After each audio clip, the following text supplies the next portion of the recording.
साथियों, आपको ईश्वरीय न्याय पुस्तक से पढ़कर सुना रहे थे कर्म फल कैसे मिलता है। आइए इसी क्रम में सुनते हैं पृष्ठ 4 से।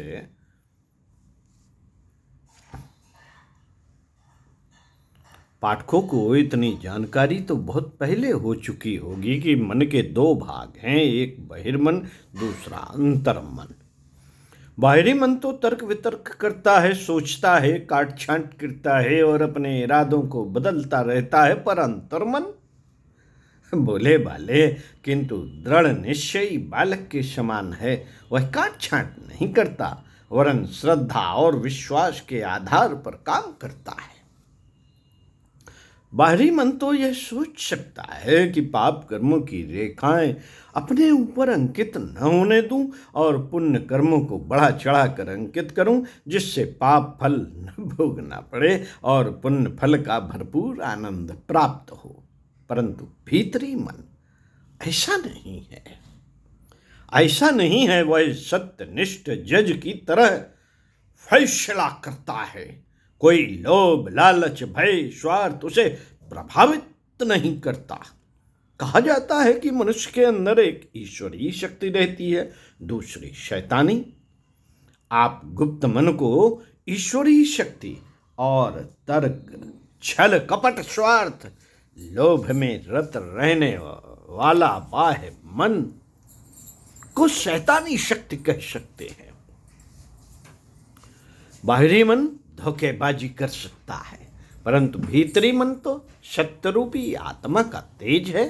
वह न तो मायावी आचरण करता है, न छल कपट। निष्पक्ष रहना उसका स्वभाव है, इसलिए ईश्वर ने उसे इतना महत्वपूर्ण कार्य सौंपा। दुनिया उसे चित्रगुप्त देवता कहती है। यदि यह भी पक्षपात करता तो भला इतनी ऊंची पदवी कैसे सौंपी जा सकती थी। हमारा चित्रगुप्त मन खुफिया जासूस की तरह हर घड़ी साथ साथ रहता है और जो जो भले बुरे काम किए जाते हैं उनका एमालनामा अपनी खुफिया डायरी में दर्ज करता रहता है।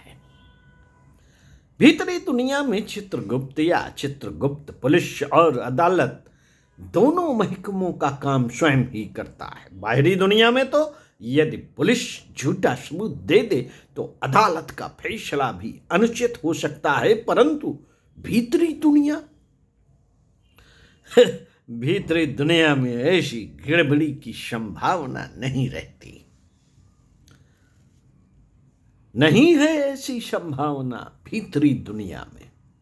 अंतःकरण सब कुछ जानता है। यह कर्म किस विचार से, किस इच्छा से, किस परिस्थिति में क्यों कर किया गया था। वहां बाहरी मन को सफाई या बयान देने की आवश्यकता नहीं पड़ती, क्योंकि गुप्त मन उस बात के संबंध में स्वयं ही पूरी जानकारी रखता है। हम जिस इच्छा से, जिस भावना से जो काम करते हैं, उस इच्छा या भावना से ही पाप पुण्य का नाम होता है। पाप पुण्य का नाप होता है। भौतिक वस्तुओं की तौल नाप बाहरी दुनिया में होती है। एक गरीब आदमी 2 पैसा दान करता है और एक धनी आदमी 10,000 रुपया दान करता है। बाहरी दुनिया तो पुण्य की तौल रुपए पैसों की गिनती के अनुसार करेगी। बाहरी दुनिया करेगी।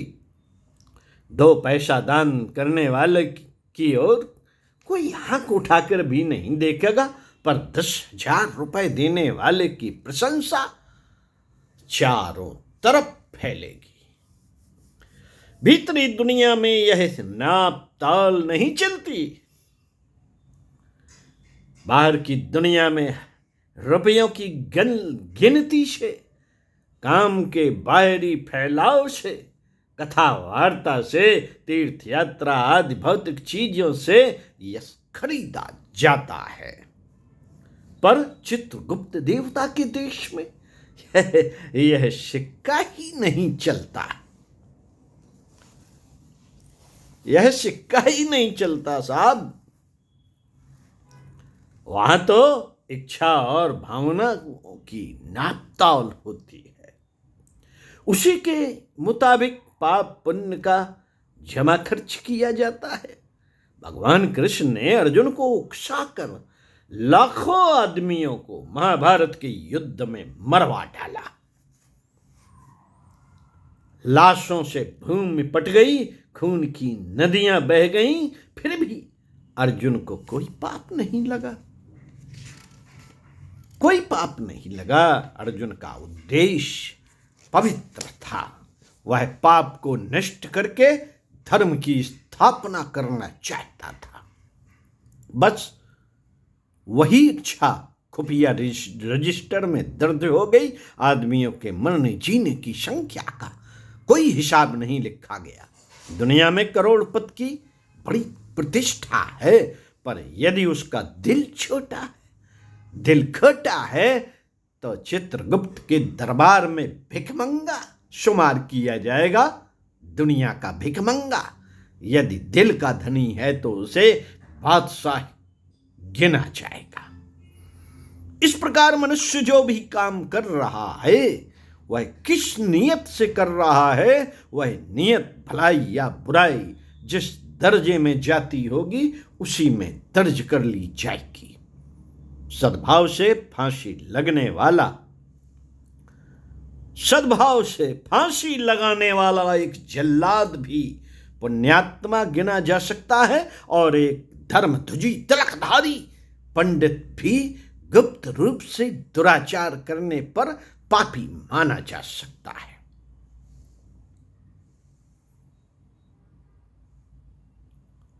बाहरी आडंबर का कुछ मूल्य नहीं, कीमत भीतरी चीज की है। सीप की कुछ कीमत नहीं, मोल तोल तो मोती का है।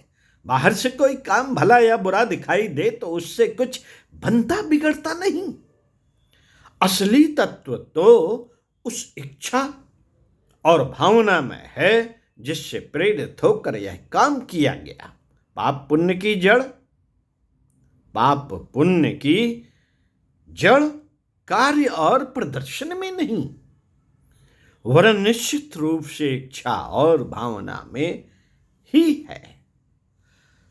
मित्रों, उपरोक्त पंक्तियों में बताया गया है कि हमारे प्राणों के साथ घुल मिलकर रहने वाला चित्रगुप्त देवता किसी पक्षपात के भले बुरे कर्मों का लेखा अंतः चेतना के परमाणुओं पर लेखा करता है। उस अदृश्य लिपि को बोलचाल की भाषा में कर्म रेखा कहते हैं। साथ ही यह भी बताया जा चुका है कि पाप पुण्य का निर्णय काम के बाहरी रूप से नहीं वरन कर्ता की इच्छा और भावना के अनुरूप होता है। यह इच्छा जितनी तीव्र होगी उतना ही पाप पुण्य भी अधिक एवं बलवान होगा।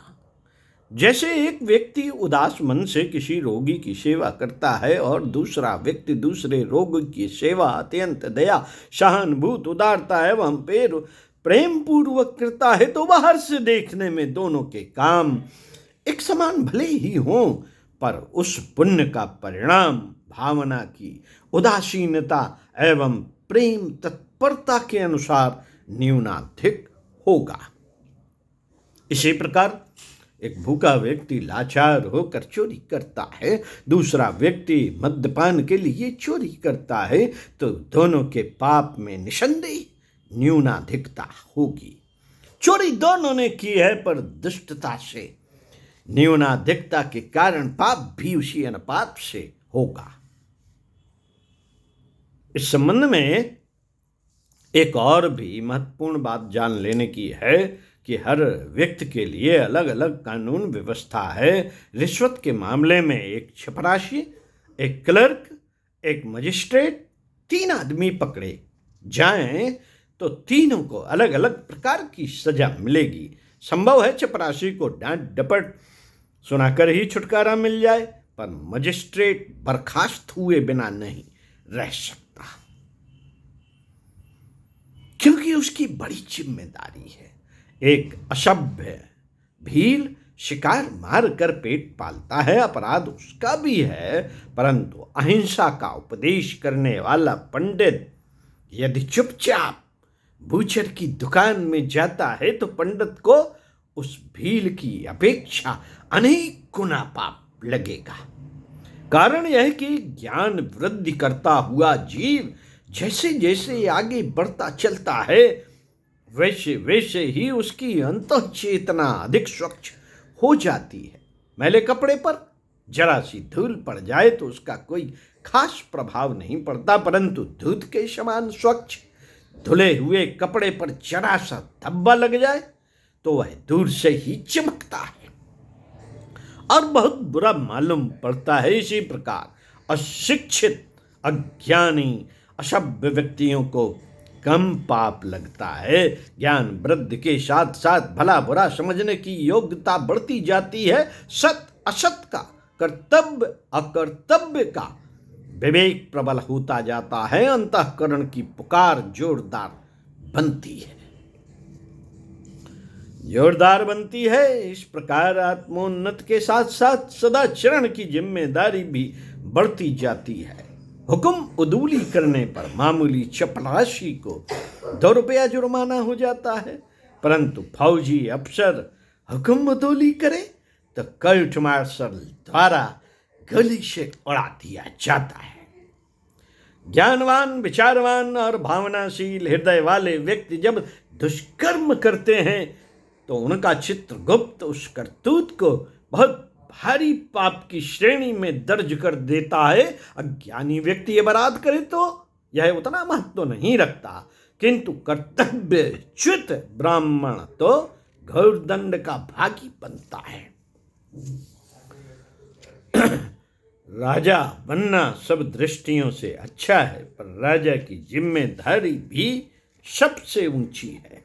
ज्ञानवानों का यह कठोर उत्तरदायित्व है कि सदाचार पर दृढ़ रहें, अन्यथा 7 मंजिल ऊंची छत पर से गिरने वाले को जो कष्ट होता है उन्हें भी वही दुख होता है। पंडित श्री राम शर्मा आचार्य आपको अगले वीडियो में सुख दुख का उत्तरदायित्व इसी पुस्तक से पढ़कर सुनाएंगे। स्वस्थ रहिए, व्यस्त रहिए, मस्त रहिए, मिल बांट के खाइए, सलाह लीजिए, सम्मान दीजिए। तमाम सारे ऐसे सूत्र हैं जिनके एक सूत्र पर भी चल पड़ा जाए तो जीवन जीने की कला विकसित होने लगती है। ओम शांति।